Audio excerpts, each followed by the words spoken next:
what's up everyone? Welcome back to SPPTV. Today we're going to be working on the Cobalt some more. Since the last video, I have definitely jumped ahead somewhat. The doors are on from the other car, and I have the whole interior back in. So here you can see everything's in. So it pretty much looks like the like it did before, except it's a different car.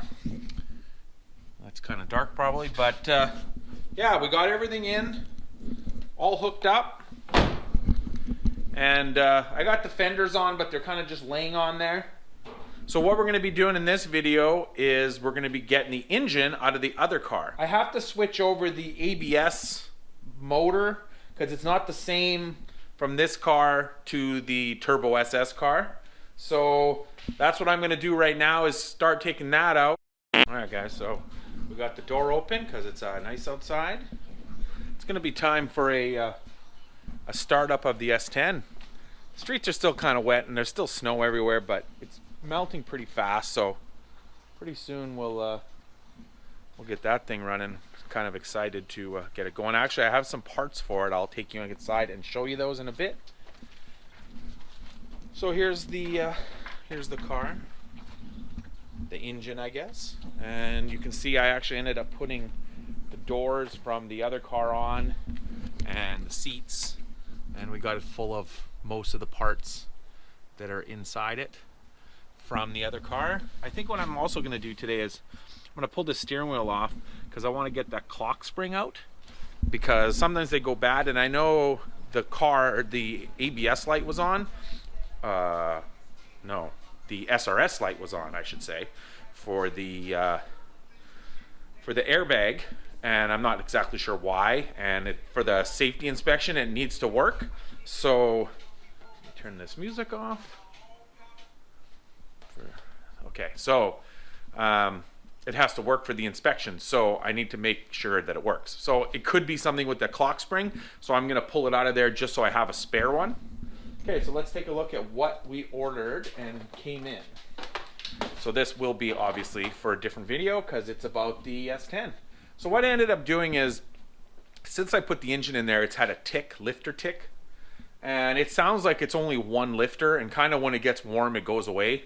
So I'm assuming it's the lifters. I'm hoping it is. So I ended up buying new lifters from Summit. Here's the part number for the lifters. They're supposed to be LS7 lifters or LS7 equivalent. I don't know.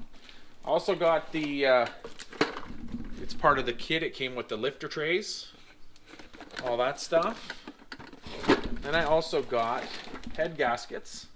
And these are the 5.3 HO multi-layer steel head gaskets. I guess they're similar to the LS9 ones. Not 100% sure, but I think that's pretty much what the truck engine came with because it's an L33. Then I also got, which will be in a different video, the install of the line lock. So if you ever wonder how to put a line lock in, we'll be doing that. That's going into the Nova actually. So we'll be doing that one day. I also got other stuff coming for the Nova. So the transmission's got to come out soon for the gear set. I got a converter coming, and also put that line lock in. So that'll be cool. Okay, so let's go outside and take off this ABS module thing. All right, so what I got to do here is I need these lines because they're actually bigger than the ones on the other car.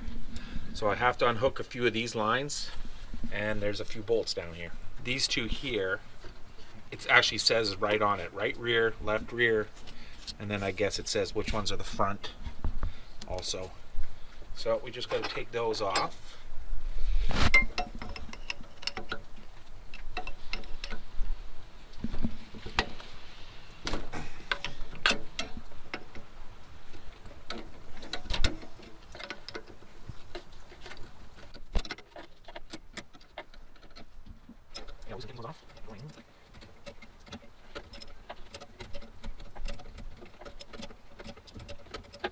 I could just cut these off, but in case I end up needing them, I shouldn't. Especially not the two rear ones or whatever, but the front one, those ones I might end up using, I'm not sure. Just in case the Brembos use a different line. I don't think they do, but Okay, so there's one. We'll kind of bend that out of the way.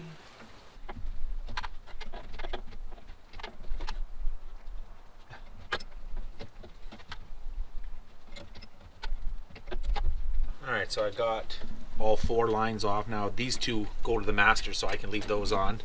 They go here, and then I unlatch the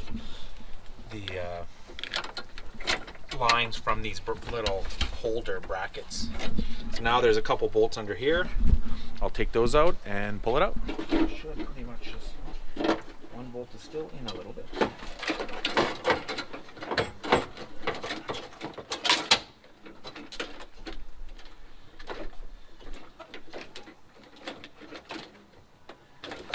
There we go.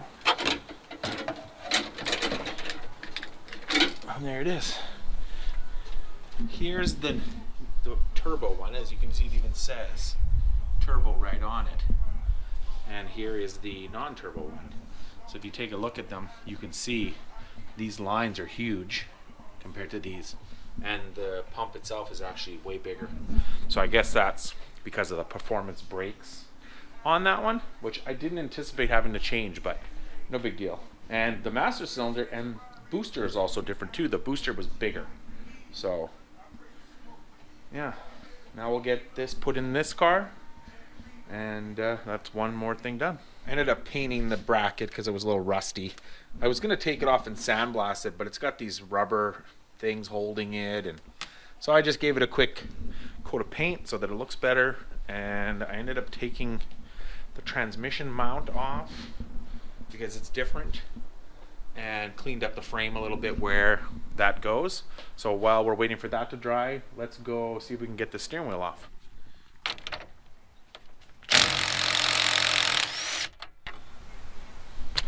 Okay, now I'm not sure. There's not really anywhere to put a puller on here. I'm gonna have to do it the old-fashioned yank it way. What could go wrong? I don't really want to sit in the seat. It's kind of gross. Get out of here, you goddamn jackass. Perfect.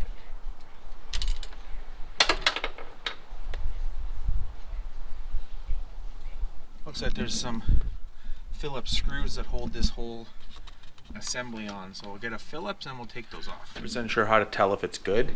I think if you rotate it enough times, it stops rotating. So I guess maybe if you rotate it too far, it breaks inside. So I'll double check into that, but I took it off anyways. Now we gotta take these. I think they wrap around somehow.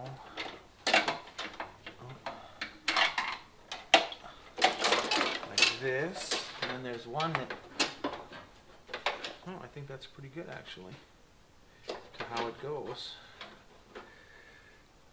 Okay. There's 3 bolts that hold it on. See, I don't think some of these holes probably weren't used before for the other one. So they got some rust and stuff in them. Slowly but surely, this is turning into a turbo Cobalt. It's like a spider's nest or something here. Spider legs. Trying to figure this out. Forget these also might be bent slightly different because they're for the non-turbo deal. Okay guys, so I got it figured out. It's just kind of, I mean, they're brake lines, right? So they got to kind of loop around, whatever. This is kind of like a little crazy how it goes, but and then the other thing is, and I could show you, if you take a look down at these 2 holes, you can see that this one is actually bigger than this one, and same with that. Left rear bigger, right rear smaller. So obviously that's so you don't put them on backwards. So at first I thought the front lines were a different size, but then it's just that they were flipped around. I don't know if this one, see, I should have took a picture maybe, because not that it 100% matters, but there must be, you know, there was a certain way these were ran, I guess. It's like putting a belt on, you got to figure the way that they go the best. Also, a problem with stuff like this is taking them off. You could bend them a little bit, and then, you know, then you're like trying to figure out why they don't want to fit. Okay, now I think I'm doing the wrong one here. Oh no. Brake lines. It can be a pain to line up sometimes. Alright, so that's basically how it goes. So I'll tighten these up and then we'll carry on. I figured we better take this off. We don't want it going to the junkyard with this on it.